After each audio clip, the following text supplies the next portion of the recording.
अहम खबर आपको दें कि गैर मुतवक्की इंतखाबी नताइज के बाद स्टॉक मार्केट में शदीद मंदी का रुझान है। 100 इंडेक्स 2300 पॉइंट्स के साथ कारोबार का आगाज हुआ है। आपको अपडेट कर रहे हैं इस हवाले से कि इलेक्शन के बाद स्टॉक मार्केट का पहला सेशन इंडेक्स 2300 पॉइंट गिर गया है। पाकिस्तान स्टॉक मार्केट में आज कारोबार का आगाज मंदी से हुआ है। पाकिस्तान स्टॉक मार्केट में मंदी का रुझान देखा जाता है और जो हमारे पास डेटा आया हुआ हमारे पोलिंग एजेंट की तरफ से और जो हमारे पास फॉर्म आए 45 आए हुए उन सब के मुताबिक तो हमारे अल्हम्दुलिल्लाह पाकिस्तान में बढ़ोतरी ज्यादा है। उम्मीदवारों ने हमसे राब्ता किया है। सागदार का ये बयान सामने आया है, उनकी जानिब से कहा गया कि शरीफ खानदान ने कामयाबियां समेट ली हैं। उनकी जानिब से ये कहा जा रहा जो मेरे पास जो जितने रिजल्ट आए हैं उसमें वो फिलहाल लीड कर रहे थे।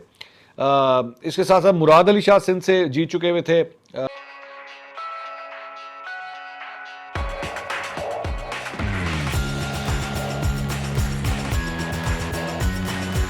जा रहा है। जुमे का रोज है, प्रॉफिट टेकिंग भी होती है, लेकिन इंतखाबात का भी जरूर उस पर असर पड़ेगा। 100 इंडेक्स में 2000 से ज्यादा पॉइंट्स की कमी रिकॉर्ड की गई है। कारोबार का आखिरी दिन कहलाता है जुमे का रोज, लेकिन पाकिस्तान स्टॉक मार्केट में मंदी का रुझान देखा जा रहा है। और हमारे पास 150 सीट्स के लगभग जो है मेजॉरिटी में है और KPK में भी ज्यादा मेजॉरिटी में ही हम जा रहे हैं। तो उम्मीद तो हमें है इंशाअल्लाह ताला कि हम हुकूमत भी इवन बनाएंगे इंशाअल्लाह ताला, KPK में भी और पंजाब में भी और इंशाअल्लाह ताला वफाक में भी।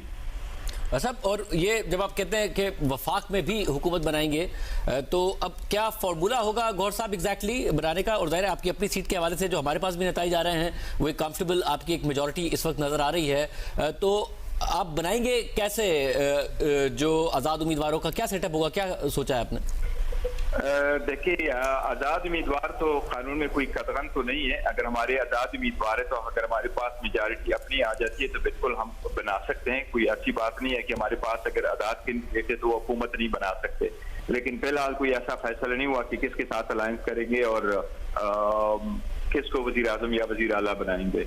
अच्छा, मतलब क्योंकि आपको रिजर्व सीट्स भी चाहिए होंगी तो इसलिए आपकी पार्टी की तरफ से कहा गया था कि किसी को सोचा हमने हुआ है, हम अनाउंस नहीं कर रहे हैं। तो आपके अभी फैसला हुआ ही नहीं है कि कौन सी पार्टी होगी, कोई छोटी पार्टी जिसको ये सारे इंडिपेंडेंट्स ज्वाइन कर लें? वो दो सूरतें हमारे पास हो सकती हैं, क्योंकि हमारे रिजर्व सीटें जो हैं वो सब मिलनी थी अगर हमारे पास निशान होता। ये एक इलेक्शन कमीशन का कहना है, अदरवाइज हमारा तो यही कहना है कि हम एक इन्वेस्टेड पॉलिटिकल पार्टी है। सच हमारे पास ये राइट है कि हम अपने पार्टी को वापस ज्वाइन करें और हमारी पार्टी को ही रिजर्व सीटें मिलनी चाहिए।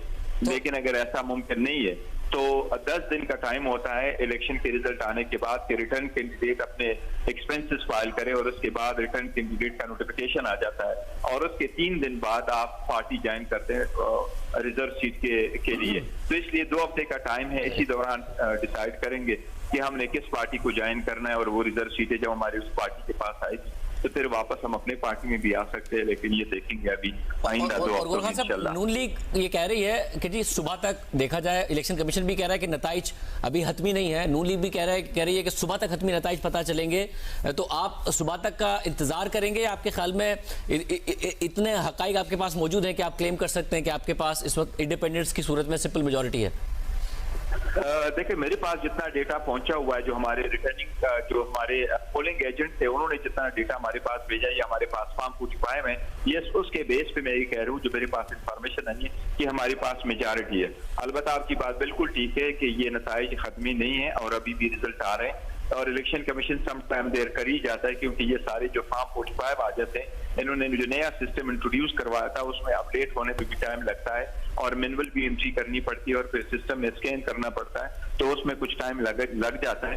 अलबत्ता इलेक्शन एक्ट में ये लिखा गया था कि ये 2 बजे सुबह जो आपके अभी 3 से 4 बजे के करीब है, इस 2 बजे तक होना चाहिए। अगर नहीं हो तो द लेटेस्ट 10 o'clock मॉर्निंग तक होने चाहिए। तो उम्मीद है कि कल 10 बजे तक पूरा पता चल जाए किसके पास क्या मेजॉरिटी।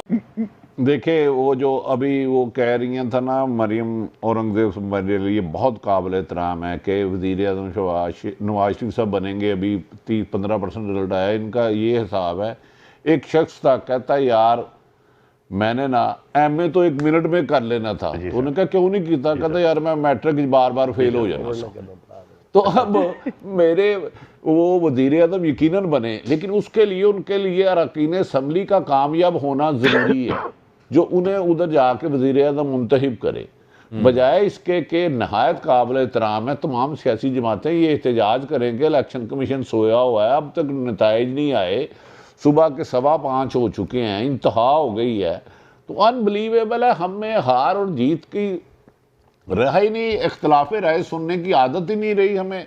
तो मेरा ख्याल है इस हकीकत को मान जाना चाहिए, जैसे हाफिज नईम साहब माने हैं, बहुत अच्छे तरीके से, एक अच्छा लगा एक पॉलिटिशियन ने अच्छी गुफ्तगू की है, इलेक्शन हार जीत है, नेक्स्ट टाइम फिर जाए।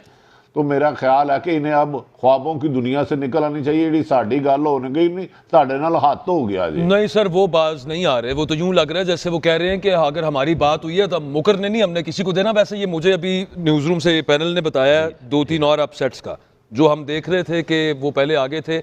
अयाज अमीर साहब हार गए हैं सर चकवाल से, राजा बशारत साहब भी डिक्लेयर हो गया, मतलब ये न्यूज़ रूम बता रहा है कि जनाब वो भी हार गए हैं। अयाज अमीर साहब चकवाल से? अयाज अमीर, हाँ, लेकिन अच्छा अयाज अमीर साहब चकवाल से, ठीक है। अब राजा बशारत साहब भी हाँ जी वो जीत रहे थे, उनका लीड तो उनकी जा रही ये दोनों भी इनकी खासी लीड थी, और आप शोएब शाहीन का आपने जीत रहे थे। नहीं, ये दोनों भी, अयाज अमीर साहब की भी लीड थी, राजा बशारत साहब की भी लीड थी, जो अचानक अब खत्म हो गई, बल्कि 2 चैनल्स ने तो उनके जीतने का ऐलान भी कर दिया था। सागदार की जानिब से कहा जा रहा है कि आजाद उम्मीदवारों ने हमसे राबता किया है। ये एक बहुत बड़ा बयान है जो कि सागदार की जानिब से दिया जा रहा है। आजाद उम्मीदवारों ने हमसे राबता किया है, ऐसा कहना है सागदार का। उनकी जानिब से कहा गया कि 72 आजाद उम्मीदवार हैं और 72 घंटों में इन आजाद उम्मीदवारों में से किसी भी पार्टी को ज्वाइन करेंगे। ये भी उनकी जानिब से कहा गया कि आजाद उम्मीदवार 72 घंटे में किसी भी पार्टी को ज्वाइन करेंगे। इस सागदार की जानिब से ये कहा जा रहा है। उन्होंने ये भी कहा कि कौमी असेंबली में नून लीग सबसे बड़ी जमात है। इसहाक डार का बयान सामने आया, उन्होंने कहा आजाद उम्मीदवारों ने हमसे राबिता किया, आजाद उम्मीदवार 72 घंटे में किसी भी पार्टी को ज्वाइन करेंगे। कौमी असेंबली में नून लीग सबसे बड़ी जमात है। इस वक्त अब तक के जो गैर हतमी गैर सरकारी नताइज सामने आ रहे हैं, उनके मुताबिक आजाद उम्मीदवारों का पलड़ा भारी नजर आ रहा है। और इसहाक डार ने बयान दिया कि आजाद उम्मीदवार 72 घंटे में किसी भी पार्टी को ज्वाइन करेंगे। शर्जील मेमन जो है वो भी अपनी सीट जीत चुके हुए थे। बिलावल भुट्टो जरदारी जो है वो भी सिंध से जिन सीटों पे खड़े हुए थे वहाँ पे वो भी काफ़ी अच्छी खासी लीड के अंदर थे। खुर्शीद शाह का एक बड़ा अच्छा नंबर आ रहा था, वो भी सबका हासिल किए हुए थे। कराची के अंदर बड़ी इंटरेस्टिंग बात हुई कि MQM ने कहा कि जनाब हम लोग जो है वो जीत चुके हैं ये इलेक्शंस, लेकिन जब तक ये वीडियो रिकॉर्ड हो रही थी तब तक कराची के जो है वो कोई ट्रेंडिंग किस्म के रिजल्ट्स भी नहीं आ सकते थे कि जिसमें कहा जा सके कि जनाब MQM लीड पे है या कोई और जमात लीड के ऊपर है। लेकिन सबसे बड़ा जो शॉक लगा वो लगा मुस्लिम लीग नून को, और वो था पंजाब के अंदर। जब तक ये वीडियो रिकॉर्ड हो रही थी बड़े बड़े बुर्ज जो हैं वो मुस्लिम लीग नून के उलटना शुरू हो गए थे।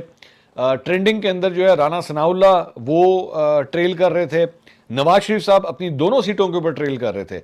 लाहौर में जहाँ पे उन्होंने हल्का NA 130 जो कि उनका आबाई हल्का है, जहाँ से 1985 से वो इलेक्शन लड़ते आए हैं, वहाँ पे वो डॉक्टर यास्मीन राशिद से ट्रेल कर रहे थे।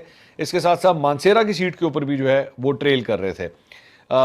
मरियम नवाज़ के बारे में अलबत्ता ये खबर आई कि जनाब मरियम नवाज़ कम से कम पंजाब असेंबली की सीट जो है वो जीत चुकी हैं।